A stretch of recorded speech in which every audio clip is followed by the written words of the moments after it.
So you're thinking about buying your first camera? Well, in this video, I'm going to encourage you to ask yourself 5 key questions before you buy, to make sure that you're definitely making the right decision. So without further ado, let's crack on.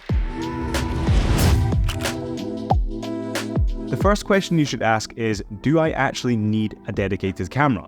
Or is my phone going to be enough? The chances are your phone already has some really good cameras. Depending on what use you were considering buying a dedicated camera for, you might find that your phone is actually more than enough to get the job done. For example, if you're a content creator in a niche where video quality isn't considered that important, then you probably don't need anything more than just your phone. In my opinion, you're better to invest in a good microphone and good lighting first. These are the kind of results you can achieve with a phone, so the Samsung S22 in this case, and a dedicated microphone plus a good lighting setup. However, if your long-term goal is to become a professional photographer, then you may benefit from buying a camera to get started with. Or you may want to start with your phone to find out if you actually enjoy the art of photography before you start investing more time and money into taking it more seriously. This question is very important because cameras aren't cheap, so consider whether you can use what you already have. So you've decided you do need a dedicated camera. So the next question to ask is, what is my budget? This question is key as it gives you a ceiling of how much you can spend on your camera and everything else you need with it. But more on that a little bit later in the video. You don't need the absolute top of the line gear straight away, but what I would recommend is that you set aside enough budget to get what you need right now, and with at least a little room to grow as well. You might be better saving up your money to get what you actually need and using your phone in the meantime to actually start learning the craft. Thirdly, you need to ask, what are my long-term use cases for the camera? Think about what your ultimate goal with the camera is. If you use it right, your camera can be a real asset to you and even make you money. However, if you just want to use your camera as a hobby and take photos and videos, then that is also absolutely fine. What you really want to avoid is buying a camera and then never using it. If you decide to invest your money into a camera, you also need to be prepared to invest your time into learning how to use that camera. Otherwise, you'll never get a return on your investment, whether that is a financial return or the return of the satisfaction of learning the craft and creating art that you love. The fourth question to ask yourself is, what camera system should I invest in? There are so many options out there that it can be really overwhelming for someone just starting out. However, having answered question 3, you should be able to narrow it down to cameras that are specifically designed for the use cases that you need the camera for. For example, there are specialist cameras that focus just on video.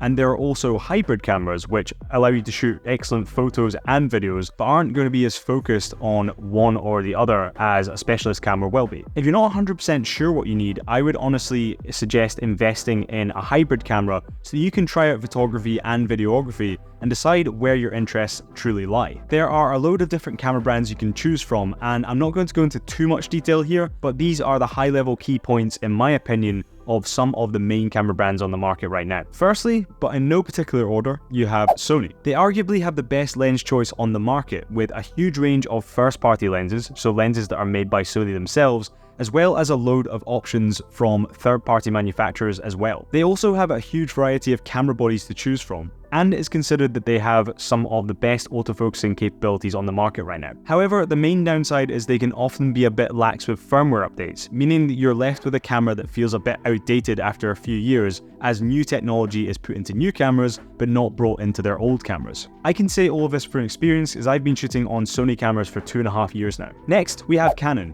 and they have an excellent selection of camera bodies at a load of different price ranges, but the main limitation here is that you are limited to first-party lenses only. And these are not cheap either. There's very few budget options, which has to be a consideration here. Then we have Lumix. This brand tends to put all the features you could almost ever want into a camera, but with more of a focus on excellent video features. In the past, these cameras were hindered by lackluster contrast-based autofocus, but more recently they've started putting what's called phase detection autofocus into their cameras. Basically, this means they have much better autofocus than they did in the past, and it's only going to get better. In my opinion, these are some of the best value cameras on the market, especially considering the lens choice is fairly good, with what is called the L-mount Alliance allowing third-party manufacturers to make lenses for Lumix cameras. There are lots of other camera brands out there too, including Fujifilm and Nikon, which all have their own pros and cons. Basically, do your own research and make sure you answer the question of which camera system you want to invest in, because it's going to cost you a lot more to change camera brands down the line than it is to grow with the same camera brand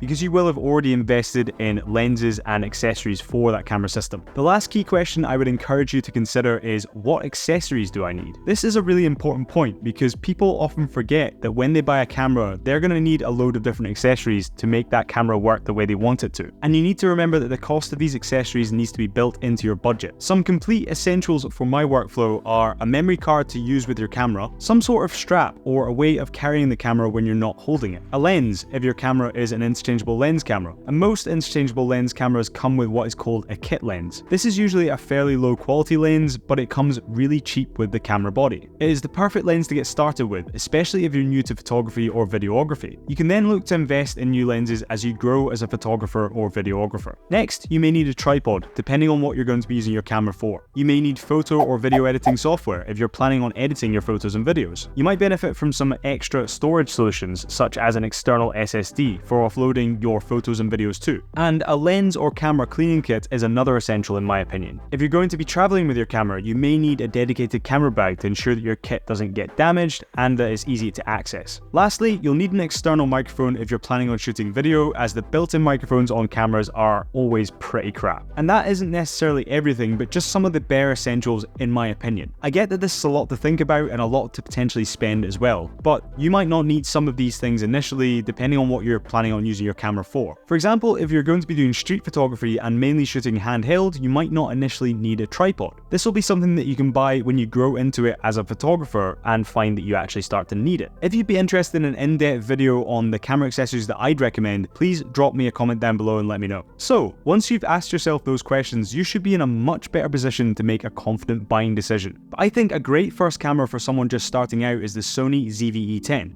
So I'd recommend that you check out this video next to find out why it might be the camera for you. Otherwise, as always, it's been an absolute pleasure, and I'll catch you all in the next video. Cheers!